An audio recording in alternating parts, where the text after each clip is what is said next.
दोस्तों राम राम साहब। मैं थाको दोस्त थाको भाईलो थाको मित्र कुम सिंह और इस समय हम लोग गायों के अस्पताल में हैं।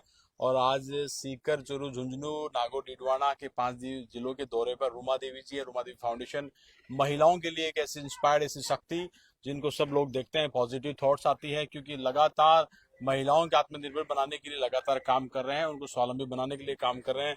बहुत बहुत स्वागत है आपका नवलगढ़, झुंझुनू, सीकर, चुरू, झुंझुनू सब में। कैसा, किस तरीके से लग रहा है आपको यहाँ आकर? सिक्योरिटी कुछ अलग है, बाड़मेर जैसलमेर से पहली बार आए हैं, आप अच्छा काम कर रहे हैं, सारी बातें, लेकिन पहले स्टार्ट करें, कैसा लगा साहब आपको? नहीं, बिल्कुल। मैं इस साइड पहली बार आना हुआ मेरा। खास करके महिलाओं से मुलाकात पहली बार हुई। और यहाँ पे थोड़ा सा अलग कल्चर है, जी। लेकिन यहाँ के बहुत अच्छा लगा। और आज जिस जगह पे हम हैं, यहाँ पे सेवा का काम हो रहा है। ये गायों का जो हॉस्पिटल है, या जो जिनका एक्सीडेंट हो जाता है उनको यहाँ पे लाके जो इलाज कर रहे हैं, तो ये बहुत अच्छा लगा कि इस तरीके से जब पशुओं की सेवा होती है तो बहुत अच्छा लगता है। क्योंकि मनुष्य की सेवा तो करते ही हैं, लेकिन जी। ये जीव है, ये बोलते नहीं है, और इनकी सेवा होती है तो बहुत अच्छा लगता बहुत है। अच्छा लगता है और बहुत अच्छी है आपकी थॉट भी, और जैसे आपने बताया, लेकिन मैं अपने व्यूअर्स को सबको बताना चाहूंगा, रूमा देवी जी लगातार महिलाओं के, जैसे मैंने बताया कि उनके हेरिटेज कल्चर को हम कह सकते हैं, हाथ से कड़ी हुई जो व्यवसाय उनको उपलब्ध कराया है महिलाओं को। और वो बहुत बड़ी संख्या में 50,000 सीधे इनसे जुड़े हुए हैं और 50 लाख महिलाओं के लिए इंस्पायर्ड के रूप में भी हैं।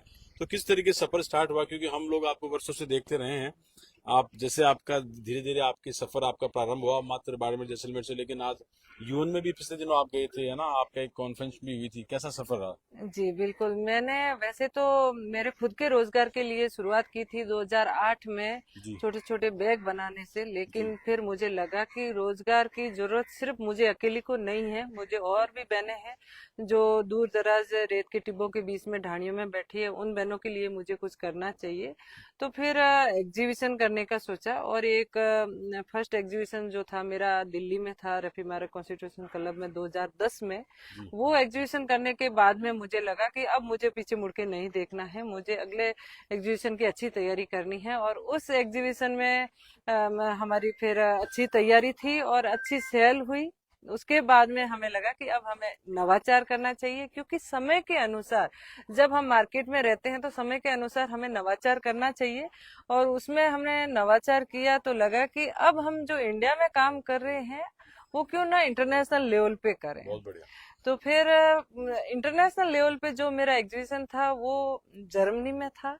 और जर्मनी का जो एक्सपीरियंस था मेरा वो बहुत शानदार रहा। उसके बाद में सिंगापुर, यहाँ पे मैक्सिमम। दुबई में, बहुत बढ़िया। श्रीलंका में, पेरिस में, यूएसए में, कई जगह पे फैशन शोज, एग्जीबिशन, और अपने यहाँ की जो कला थी उसको प्रमोट करने के लिए अलग अलग जगह पे हमने कार्य किया। जी। और उसके बाद में इस बीच में कई अवार्ड भी मिले, क्योंकि मुझे बिल्कुल आइडिया नहीं था कि ये सुई धागे का सबसे छोटा माने जाने वाला काम से कोई अवार्ड भी मिलता है।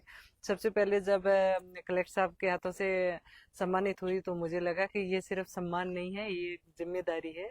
और उसके बाद में अच्छा प्रयास किया तो उसके लड़ते रहे फिर आप। महामहिम राज्यपाल जी के हाथों से, फिर राष्ट्रपति जी के हाथों से जब नारी शक्ति पुरस्कार मिला तो खुशी का कोई ठिकाना नहीं था। लेकिन वो अवार्ड सिर्फ मैं मेरी अकेली का नहीं मानती हूँ, राजस्थान की जो हस्तकला की कारीगर जो बहनें हैं उन सभी का है। जी। और उन सभी को मैं यही कहती हूँ कि ये अवार्ड सिर्फ रूमा देवी तक सीमित नहीं रहे, सिर्फ एक रूमा देवी नहीं, हजारों रूमा देवी बने, यही मेरी आशा है।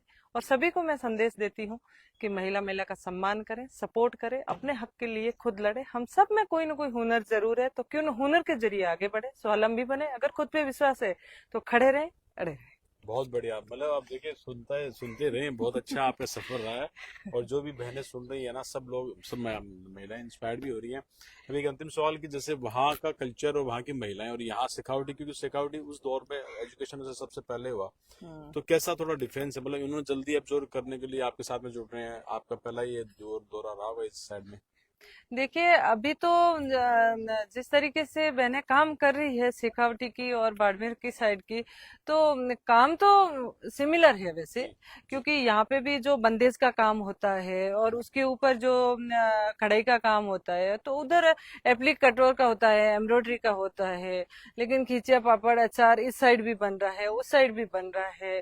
तो ये अलग अलग समूह में अलग अलग काम होता है। जी फार्मिंग का काम इधर भी हो रहा है, उधर भी हो रहा है। जी प्रत्येक समूह मिल के अगर जो अच्छी क्वालिटी का काम कर रही है, वो मैं कह रही हूँ एक फेडरेशन बना के अगर अच्छा व्यवसाय किया जाए तो सारी बहनों को काम मिल सकता है, और अच्छी क्वालिटी के साथ में, गुणवत्ता के साथ में अगर बिजनेस करे तो अच्छा हो सकता है। तो बिल्कुल आपने जो आपको अगर कहीं भी प्रेरित हो तो रुमा देवी जी से आप इंस्पायर्ड हमेशा होते रहेंगे। आप इनको सोशल अकाउंट के सारे प्लेटफॉर्म पे देखेंगे और इनसे जुड़ भी सकते हैं।